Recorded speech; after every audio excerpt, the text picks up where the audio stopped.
Today we are going to talk about great inventions and inventors. I'd like to start with one of the most popular inventions ever made. Most of us can hardly imagine life without it. Yes, you're right, it's the telephone.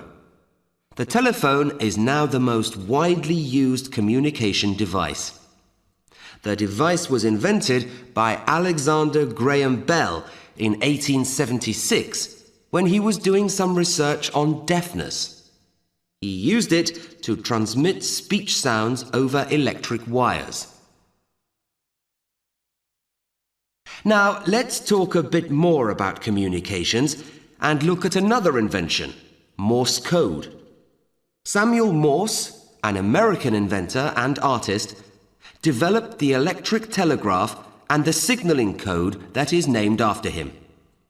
He established the first US telegraph link in 1844. The next invention that I think is worth mentioning was made by several people in different countries almost at the same time. I mean the invention of radio communication. One of the most famous names in this field is Alexander Popov, a Russian professor. He wanted to develop a device to detect thunderstorms in advance. In May 1895, Popov reported sending and receiving a wireless signal 600 yards. I think we should also mention some other things many young people can't live without: TV and computers. I'd like to concentrate on some unusual ideas.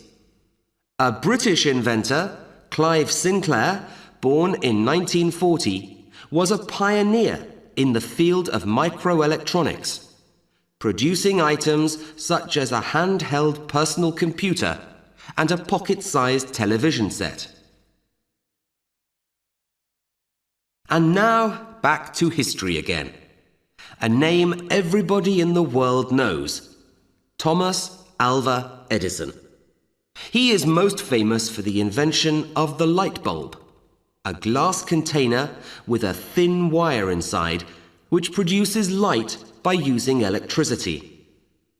Actually, he is one of the best-known American inventors, and he made over 1,300 electrical inventions, including the microphone, the record player, and equipment for the cinema.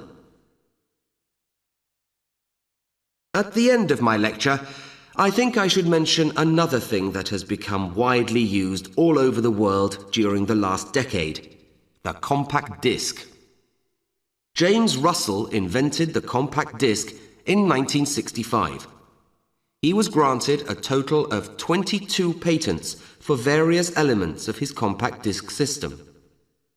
However, the compact disc only became popular when it was mass-manufactured by Philips in 1980.